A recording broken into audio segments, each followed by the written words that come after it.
the Genesis foundation. The next day, John saw Yeshua coming toward him and said, "Behold, the Lamb of Elohim who takes away the sin of the world."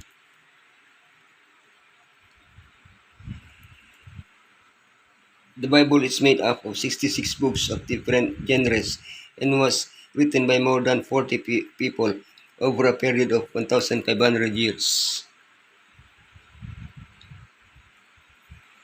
We might expect there to be divergences and contradictions among the various authors. However, what we observe when studying is unanimity. Moreover, there are parts of the Bible that cannot be understood without consulting other parts of it. We are going to study a principle of interpretation that will help us discover the meaning of a symbol or parallelism by traveling through the entire Bible. The principle of first mention. Genesis 22. Love and the Lamb. Whom you love. Where is the Lamb? Genesis 2:3. Death and the serpent. You will certainly die. The serpent was more crafty. The principles of first mention. Yeshua Messiah is the same yesterday and today and forever. Every learning course begins with a first lesson. It typically outlines the principles that will underpin the subject matter. In the Bible, we find this first lesson. In Genesis, there many keywords appear for the first time, helping us understand the plan of salvation throughout the rest of the Bible. Elohim does not change. His word does not change. Therefore, there are no contradictions in the Bible. The plan of salvation is explained in it little by little until it is fully understood, or at least to the understanding we need of it now. We can better understand Yeshua and what he has done for us through the first mention in Genesis of some keywords: love, lamb, death, and serpent. Genesis 22, love and the lamb, whom you love. Then Elohim said, "Take your son, your only son, whom you love, Isaac, and go to the region of Moriah. Sacrifice him there as a burnt offering on a mountain. I will show you." Love has How do we define love? Our concept of it is clearly distorted by sin.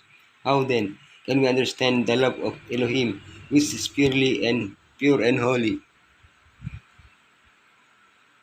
The first biblical mention of love refers to the relationship between a father and his son, Abraham and Isaac. At first glance, the context seems daunting. Abraham was supposed to sacrifice his beloved son.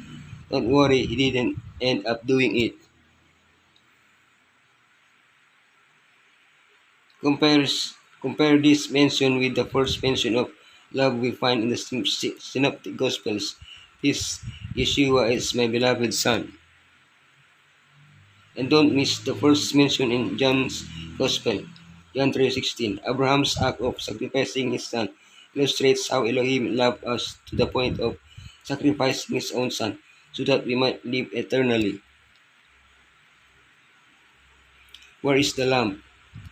Isaac spoke up and said to his father Abraham, "Father, yes, my son." Abraham replied, The fire and wood are here."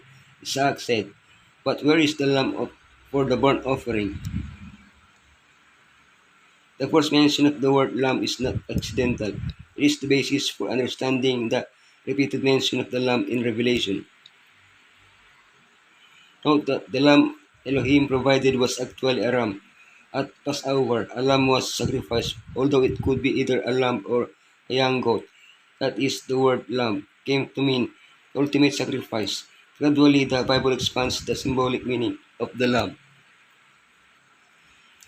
He prevented the death of his firstborn. It was an offering that Elohim always had in mind. I had to die for my sins. John the Baptist identified the Lamb. It's no wonder Revelation doesn't explain the identity of the Lamb. The Lamb is Yeshua, who was sacrificed for my sins, and who always intercedes for me with the Father. It had been difficult even for the angels to grasp the mystery of redemption, to comprehend that the commander of heaven, the Son of Elohim, must die for guilty men. When the command was given to Abraham to offer up his son, the interest of all heavenly beings was enlisted. With intense earnestness, they watched each step in the fulfillment of this command. When to Isaac's question, "Where is the lamb for a burnt offering?" Abraham made answer, "Elohim will provide himself a lamb." And when the father's hand was stayed, as he was about to slay his son, and the ram which Elohim had provided was offered in the place of Isaac, then light was shed upon the mystery of redemption, and even the angels understood more clearly than wonderful provision that Elohim had made for man's salvation. Genesis 2:3, Death and the serpent. You will certainly die, but you must not eat from the tree of the knowledge of good and evil, for when you eat from it you will certainly die. Elohim was the first to mention death, but death could only exist as a consequence of sin. Death is often associated with old age, but the first recorded death was that of a young man, Abel. He, though a righteous man, died at the hands of an unrighteous man. History was repeated centuries later when the righteous one died at the hands of the unrighteous. Unlike Abel, Yeshua, who could have prevented the death, allowed himself to be killed. Yeshua did what Abel could not. He conquered death, and as a Revelation 18:1-18 shows, he received the keys of death, with which he could open the tombs, hell, or Hades. The serpent was more crafty. Now the serpent was more crafty than any of the wild animals the Lord Elohim had made.